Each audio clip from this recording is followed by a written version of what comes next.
on peut agir aujourd'hui pour contrer le massacre qui est perpétré en ce moment à Gaza depuis la France? Écoutez, nous ce que nous disons à Europalestine, c'est que nous n'avons rien à attendre malheureusement, ni des gouvernements occidentaux, ni des gouvernements arabes. Parce que ce n'est pas d'aujourd'hui, ça fait des années, voire des dizaines d'années, qu'ils collaborent avec le terrorisme d'État israélien. Et nous ne pensons pas que nous pouvons changer cette politique.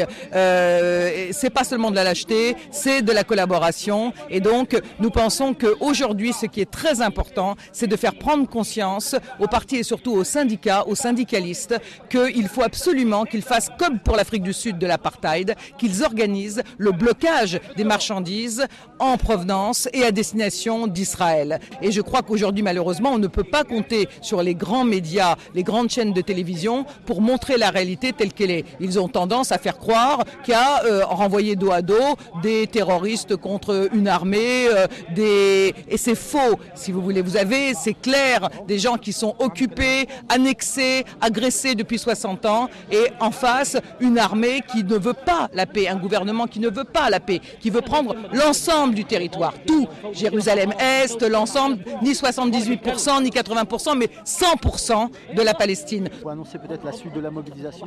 Oui, je veux dire qu'aujourd'hui, il y a des mobilisations dans toutes les villes, pas seulement à Paris. Hier, il y avait 3000 personnes à Lyon, 2000 personnes à Marseille, et je pense que ça va augmenter en permanence, et qu'il y a tous les jours, y compris spontanément, il y a eu avant-hier 300 jeunes qui ont bloqué pendant une demi-heure les Champs-Élysées. C'était pas à l'appel d'une organisation, et voilà. Et je crois qu'un peu partout, il y a des choses qui s'organisent. Nous avons un site Europalestine, www.europalestine.com, qui donne des informations, qui donne des rendez-vous. Je ne peux que conseiller aux uns et aux autres de se tenir informés, mais c'est très grave. Les morts et les blessés, ce n'est pas fini dans la bande de Gaza et en Cisjordanie, parce qu'on ne nous parle pas, pendant qu'on massacre dans la bande de Gaza, des morts et des incursions et des annexions qui se déroulent en Cisjordanie, où pourtant c'est pas contre le Hamas. Donc voilà, et donc je crois qu'il est très très important de continuer à rester mobilisé. D'accord, merci Madame Zemmour.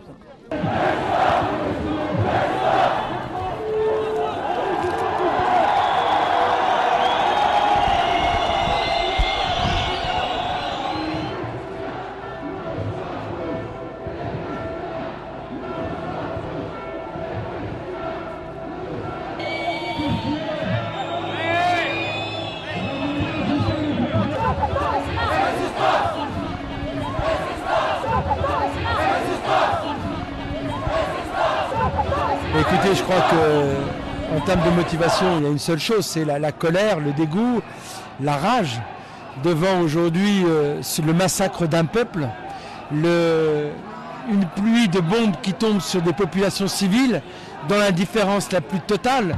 Il y a de quoi soulever un sursaut de conscience. Et ce qui est tout à fait inacceptable aujourd'hui, c'est le sentiment des deux poids deux mesures.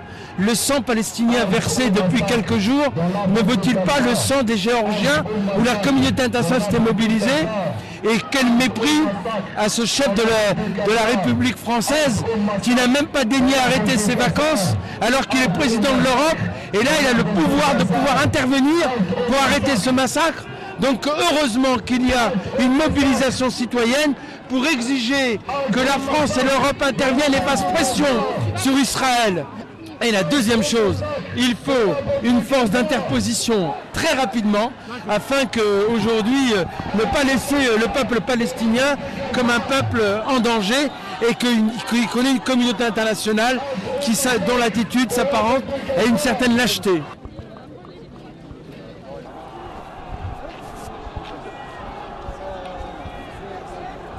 Non.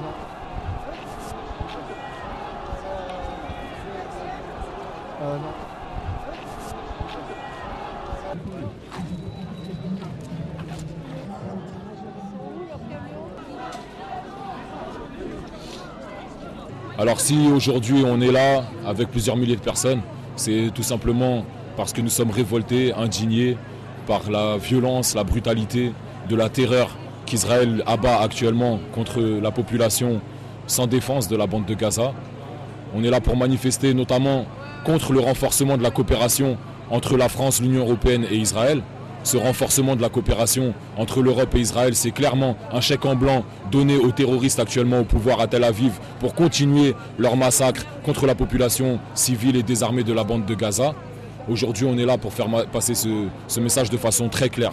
Les médias aujourd'hui font passer en boucle la propagande du gouvernement israélien qui voudrait que c'est le Hamas qui a mis la fin à la trêve, qui voudrait que ces massacres en fait ne sont que l'autodéfense légitime d'Israël. Tout ça c'est de la propagande et c'est des mensonges. On est là clairement pour dire que quelles que soient les raisons invoquées, le massacre de civils, d'innocents, de femmes et d'enfants est jamais acceptable et que nous ici, nous nous battrons pour que le gouvernement français sanctionne enfin l'occupation israélienne, pour que le gouvernement français mette enfin une fin définitive à sa collaboration avec le gouvernement d'Israël.